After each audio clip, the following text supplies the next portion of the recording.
They have OKC or the Spurs as significant favorites over the Knicks in the finals. The Knicks have already defied the odds to win the Eastern Conference. But if you watched this show a month ago, you wouldn't be surprised. Mike Greenberg, professional overreactor. I am here today to tell you, after what we saw last night, Mr. Wilbon, that the Knicks have found the formula, and the Celtics, for all of the great story that it is with Tatum coming back and everything, they reminded us they're this team that plays with their food. They lose these ridiculous home games for no reason. The Knicks are going to the finals. What do you think? I said that, for the record, before the series with Atlanta was over, when Boston was ahead of Philadelphia 3-2. From the moment I spoke those words, the New York Knicks have not lost a game, and they've won almost all of them by 30.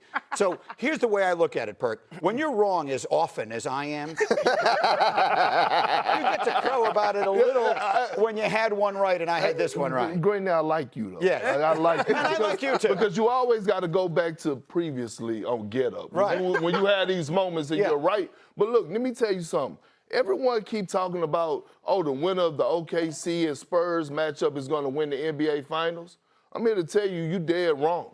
You dead wrong if you're disrespecting the New York Knicks like this. One, they have a closer, and the best player in the Eastern Conference, big body Brunson is his name. Karl Anthony Towns is looking like a top 5 big on both ends of the floor.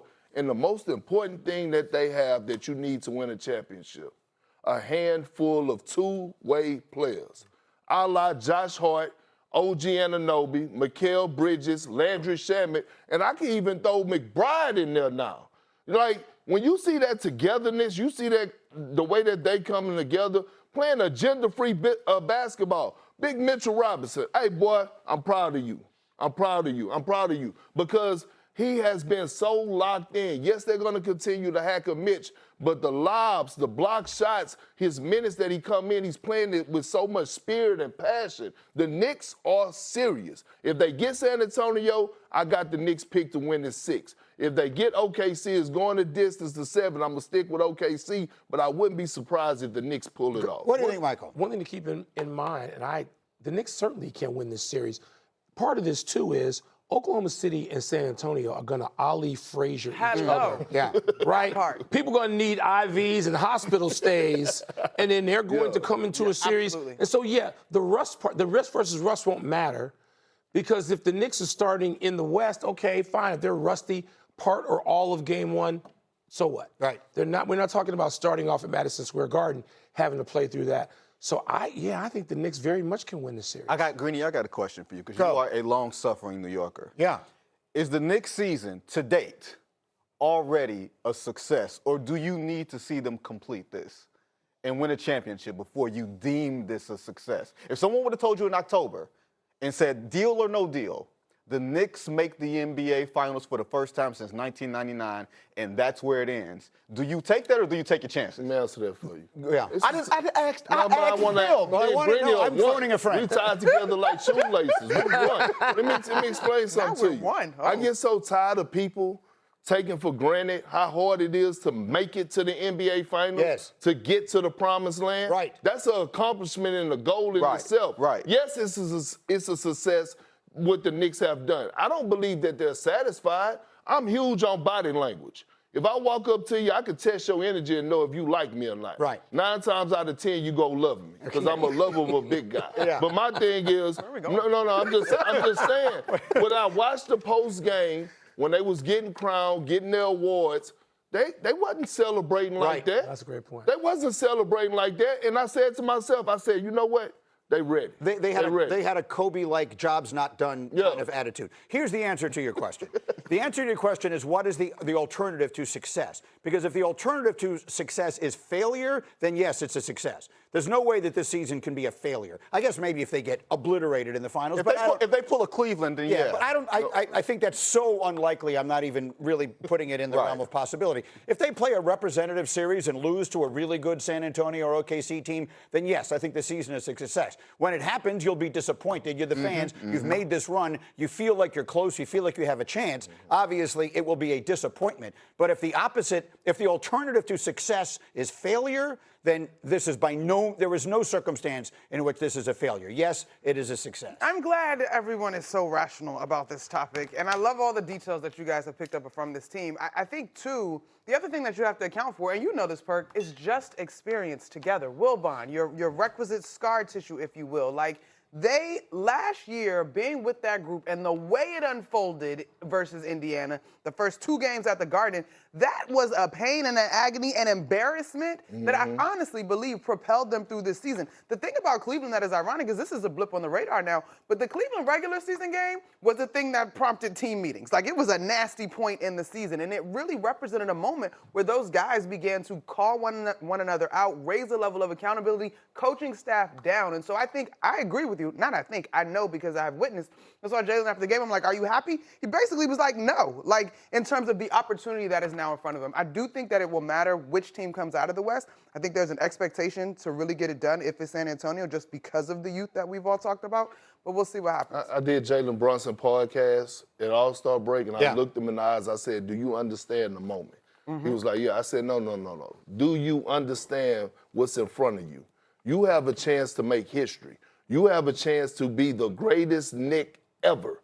You know why? Because the story matters. Don't come giving me this Frazier and all this stuff. No. Clyde. Here's the thing.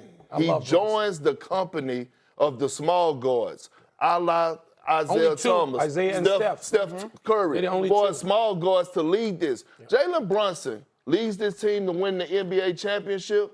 He will be the greatest Knickerbocker ever. Here's what I'll say. We can have that debate a different time if we want to. But here's what I will say. I'll introduce him to Joe Namath, because that's who he becomes.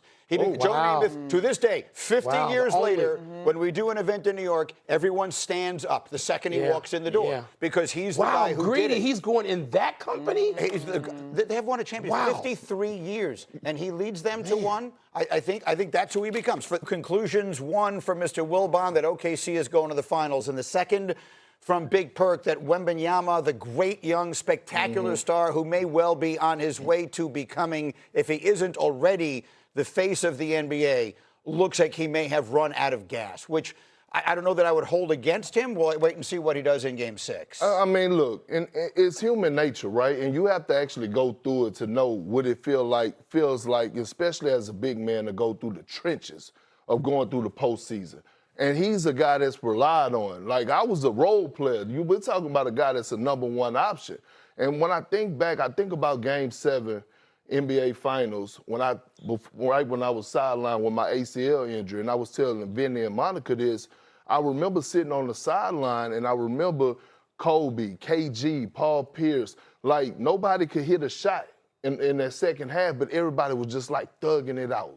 It's a grind, it's a grind. And it's about your will when you get to this point. It's not about schemes, X's and O's. From this point forward, all the way to whoever is crowned for the championship, it's not about anything else but your heart and your mental toughness. Like, you could throw some things up in there, but at the end of the day, it's about who won it the most. And I can't fault Wemby for this, because it's his first roller coaster. You talking about the Western Conference Finals. You talking about physicality.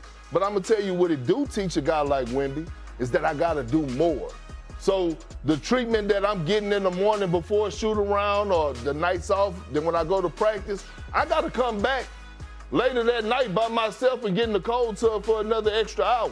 I got to make sure I wear compression tights on the plane rides, because every single thing matters. Hey, trainer, what a Normatec at? I need that. I need more ice on the plane. I need it around the clock, because these are the moments, especially when you're playing every other night, you're traveling, guys are being physical with you, your body is going to wear down. That's learned behavior. Right. And it's learned. Takes years. The greatest players ever, except the 3 exceptions I have to this: Russell, Magic, Duncan. End of list. Everybody else had to learn the hard way. Right. And Wemby is going to learn the hard way. And not just that, he's going to have to learn how to make the game easier for himself. And you don't learn that through regular season basketball. right. You learn Absolutely, that through the cauldron of the playoffs and understanding what teams take away from you. That's why he was drifting out to 25 feet last night, because that was the only place he had space. He just didn't have the legs to hit those shots, and that's why I think this series could be over. It's also worth pointing out, Russell obviously is 60-something years ago. Of the more modern examples you just gave, Magic had Kareem, Duncan had Robinson. Yeah. They had running mates. They had guys who had been there and done it and been through it, and they weren't being depended on for basically everything. Wembanyama is probably, if you watch it, they probably depend on him for more. When you consider his defensive presence, That's a great point. they depend on him Yeah. for as much as I can ever think of any team depending on any one person. And I'm not trying to make excuses for him, but the reality is when you're playing every other night, OKC had an advantage in rest coming into this series to begin with. The Spurs had a pretty tough grind against Minnesota to get here. He had to play all the 49 or whatever it was minutes in game one. I don't think it's making an excuse for him to say that this thing looks like it's wearing him down. No, I think we're looking at the facts. The other side of the coin, though, you guys, for me, is that we've seen highs and lows from OKC. Yes, they're the defending champs. They have won the 16 games required to be the last team standing. But they're still navigating injuries. As big as Jared McCain was last night, is that going to be consistent? There are still ways in which I thought the Spurs were still in position to make this a ball game, and we're talking about them looking exhausted, right? And rightfully so. And the balance of responsibility is something that we'll have to explore, but I'm just not ready to call it. Does it end in 6 or 7? Oh, I think it's done in 6. No. You think they ended in 6? No, You're going 6. You sounded like you're thinking, you think 7. You think San Antonio does win at I home. picked OKC in 7. It's going 7. I picked San Antonio in 6, and for no reason I'm staying with it. I know it's physically impossible. But then again, my predictions sometimes aren't so bad. Can we put up C3, please? I've been waiting for this moment. So the Thunder are up 3-2, and with the Thunder up 3-2, DraftKings has started to look ahead to potential finals matchups.